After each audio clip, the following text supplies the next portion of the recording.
nói cơn tâm của đường sao hop và chân nhát chu nhà hop và tất cả lùm nhạt qua đây ân cần cả đời đẹp bị xì cả ta lên cả đời hop và hai cây bu nè hop và nó nhấp lu mà tôi chiều cả đời bị có sticker sele mai adu có sticker. Di sini kami akan membahas materi yang berjudul fungsi dan efektivitas kurikulum. Di dalam kurikulum ada beberapa aspek di dalamnya. Namun di sini kami akan membahas terkait fungsi dan juga efektivitas kurikulum.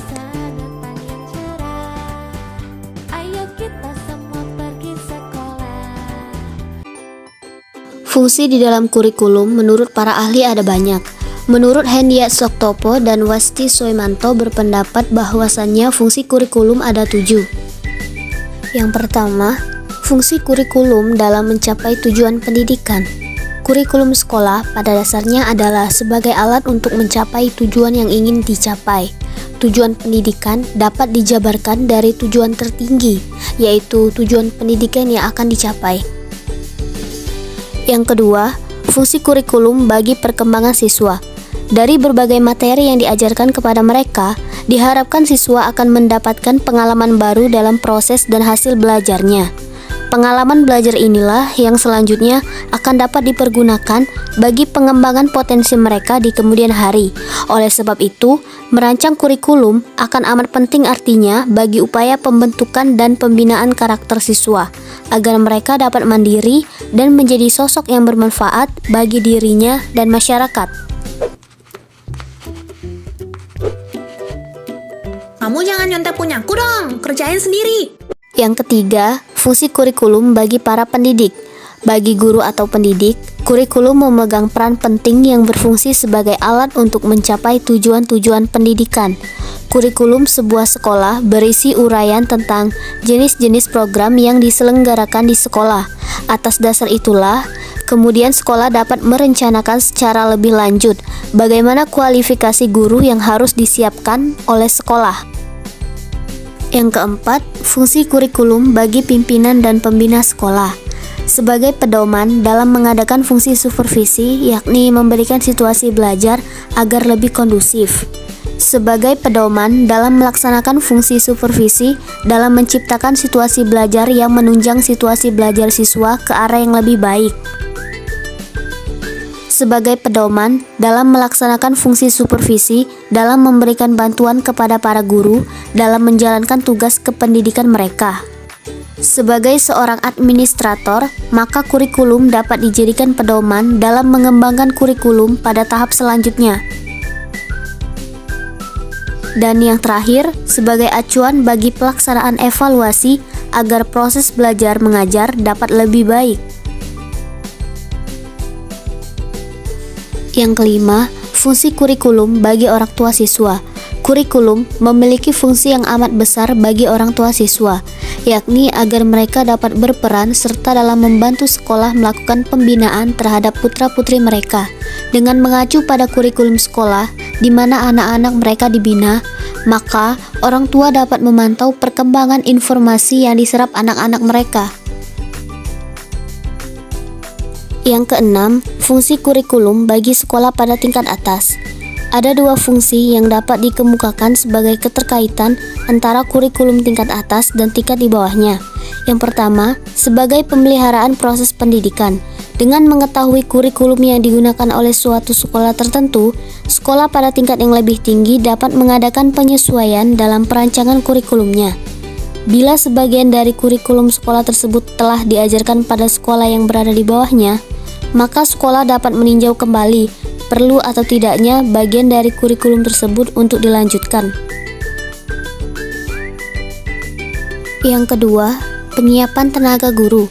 Apabila suatu sekolah berfungsi menyiapkan tenaga guru untuk mengajar pada tingkat sekolah di bawahnya, maka amat perlu sekolah mengetahui kurikulum yang diajarkan di sekolah tingkat di bawahnya. Pengetahuan mengenai kurikulum sekolah yang berada di bawahnya menyangkut pengetahuan tentang konten, susunan, dan metodologi pengajaran. Yang ketujuh, fungsi kurikulum bagi masyarakat. Masyarakat dapat mengacu pada kurikulum yang ditetapkan lembaga pendidikan untuk kepentingan memberikan bantuan guna memperlancar pelaksanaan program pendidikan yang membutuhkan kerjasama dengan pihak masyarakat. Masyarakat dapat memberikan kritik dan saran yang konstruktif dalam penyempurnaan program pendidikan di sekolah agar lebih serasi dengan kebutuhan masyarakat dan kerja.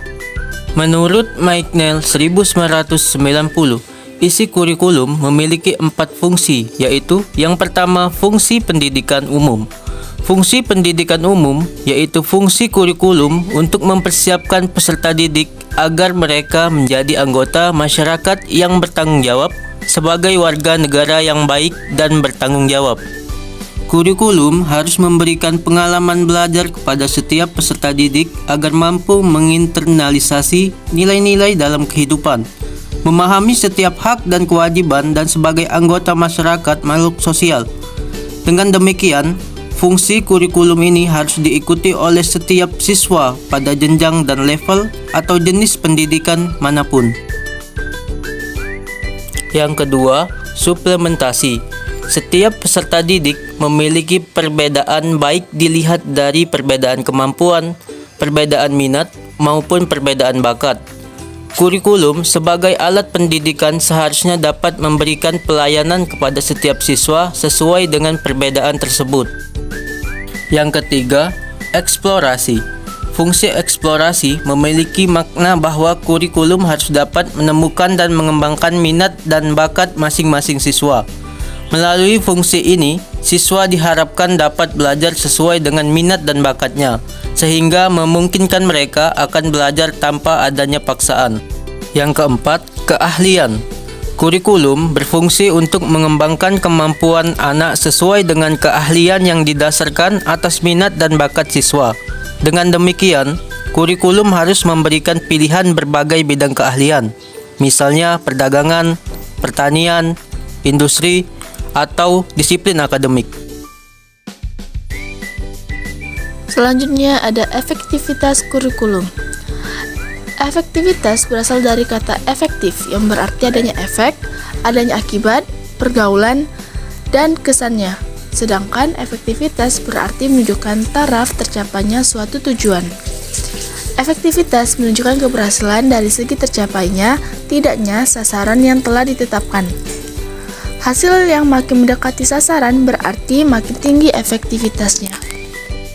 Sonang P. Siagan menyatakan bahwa efektivitas adalah pemanfaatan sumber daya, sarana, dan prasarana dalam jumlah yang secara sadar ditetapkan sebelumnya untuk menghasilkan jumlah barang atau jasa kegiatan yang dijalankannya. Efektivitas menunjukkan keberhasilan dari segi tercapainya tidaknya sasaran yang telah ditetapkan. Jika hasil kegiatan semakin mendekati sasaran, berarti makin tinggi efektivitasnya.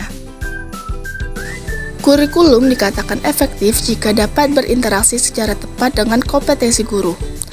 Interaksi ini mampu memfasilitasi kinerja guru, membantu siswa dalam mengukur pengalaman belajar yang sesuai dengan kebutuhannya, dan memproduksi outcome pendidikan yang diharapkan.